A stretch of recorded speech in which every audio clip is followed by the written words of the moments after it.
या तो मैं 35 साल से पहले एक मिलियनेयर बनूंगा या फिर मैं एक ऊंची बिल्डिंग से छलांग मार दूंगा। ऐसा ही कहा था वॉरेन बफेट ने जब वो बहुत छोटे थे।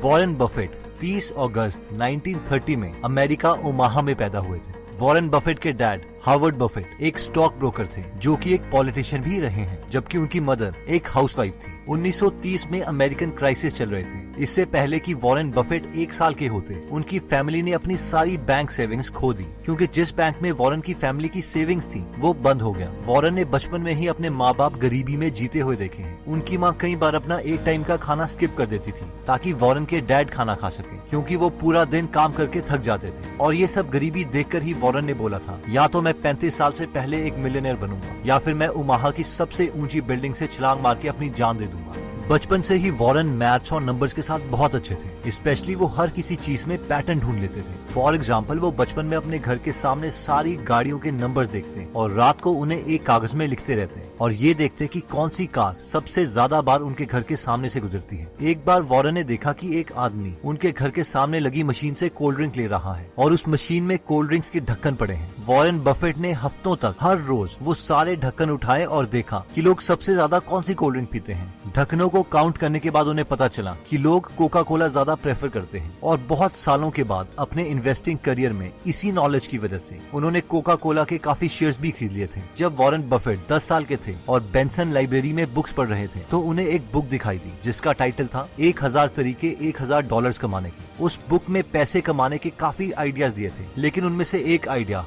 वॉरेन को बहुत पसंद आ गया और वो आइडिया था कि आप वेइंग मशीन लगा के भी $1000 कमा सकते हैं। आइडिया ये था कि एक मशीन को लगा के उससे जितने पैसे आएंगे उससे दूसरी मशीन खरीद ली जाए और हर बार प्रॉफिट को खर्च करने के बजाय री इन्वेस्ट किया जाए। ये देखते ही वो 7 साल का बच्चा वॉरेन बफेट कैलकुलेशन करने लग गए कि एक वेइंग मशीन उन्हें कितने की पड़ेगी और उसके प्रॉफिट से उन्हें कितना टाइम लगेगा दूसरी वेइंग मशीन खरीदने में। इवन कि वो ये तक कैलकुलेट करने लग गए कि अगर दुनिया का हर इंसान उनकी वेइंग मशीन यूज करता है तो वो कितने पैसे कमा सकते हैं। वॉरेन बफेट ने बचपन से ही काफी चीजें बेचना स्टार्ट कर दिया था, जैसे कि उन्होंने कोका कोला बेची, च्युइंगम्स बेची, मैगजीन्स बेची, इवन सुबह 4 बजे उठकर लोगों को न्यूज़पेपर्स भी दिए। उन्हें बचपन से ही पैसे बनाने की गेम में मजा आने लगा था। बफेट कहते हैं कि पैसे कमाने में फ्रीडम थी, एंजॉयमेंट थी और मैं खुद का बॉस बन सकता था। वॉरेन बफेट को बचपन से ही कंपाउंडिंग के कॉन्सेप्ट से प्यार हो गया था, क्योंकि उन्होंने बचपन में एक राजा की स्टोरी सुनी थी जो कि कुछ इस तरीके से थी। एक बार राजा के पास एक पुजारी आता है और वो राजा से दान मांगता है। वो घमंडी राजा बोलता है कि तुम जितना चाहोगे हम तुम्हें उतना दान देंगे, मांगो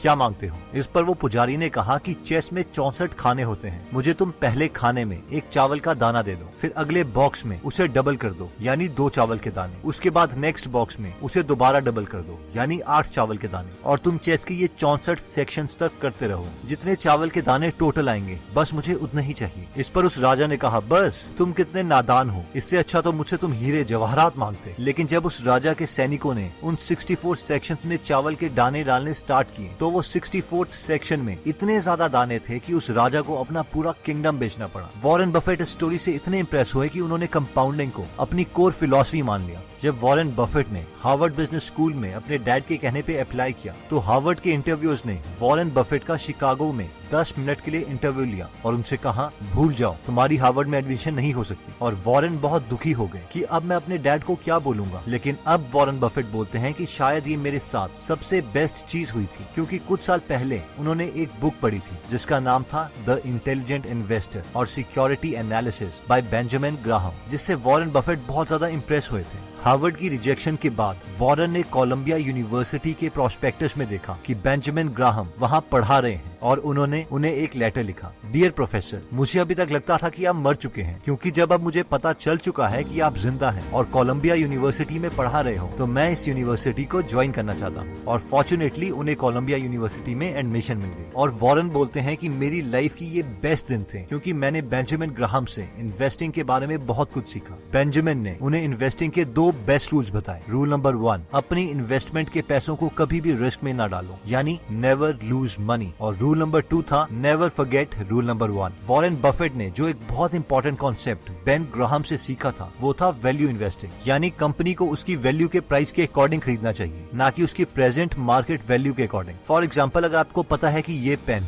10 रुपए का है और कल को अगर मार्केट आपको वो पेन 20 का बेचती है तो उसे खरीदना नहीं चाहिए बल्कि वेट करना चाहिए। और जिस दिन वही पेन मार्केट आपको 5 रुपए का ऑफर करने लगे तो उसी वक्त उसे खरीद लेना चाहिए। और जैसे ही मार्केट दोबारा से उस पेन को 10 रुपए का बेच रही हो तो आपको भी वो खरीदा हुआ पेन मार्केट में दोबारा 10 रुपए का बेच देना चाहिए और प्रॉफिट कमा लेनी चाहिए। अब यही फिलॉसफी बफेट ने बड़ी कंपनियों के शेयर्स को खरीदने के लिए यूज करी और बहुत पैसे कमाए। 1956 में वॉरेन ने 25 साल की उम्र में खुद की एक पार्टनरशिप फर्म खोली जिसमें उनके साथ 7 पार्टनर्स थे। मैक्सिमम पार्टनर्स उन्हीं की फैमिली में से थे। सिर्फ 6 साल में यानी 1962 में वो अपने $1,05,000 को अपनी पार्टनरशिप फर्म की मदद से $7 मिलियन में कन्वर्ट कर चुके थे, जिसमें से $1 मिलियन बफेट के थे। यानी सिर्फ 32 साल की उम्र में ही वो एक मिलियनर बन चुके थे। और फॉर्चुनेटली उन्हें एक ऊंची बिल्डिंग से कूदना नहीं पड़ा जैसे कि उन्होंने बचपन में प्रॉमिस किया था। वॉरेन कहते हैं कि मैं अपने हर एक एम्प्लॉय और हर एक शेयर होल्डर को एक पार्टनर मानता हूँ, एक फैमिली मेंबर की तरह ट्रीट करता हूँ। वो हमेशा बोलते हैं कि मैं बहुत खुश हूँ क्योंकि मैं अपनी लाइफ में वो गेम खेल रहा हूँ जिससे मुझे प्यार है। मुझे पैसों से प्यार नहीं है, बस इन्वेस्टिंग की गेम से प्यार है। अगर मुझे पैसों से प्यार होता तो मैं महंगी गाड़ी खरीदता, लेकिन मैं ऐसा कुछ नहीं करता।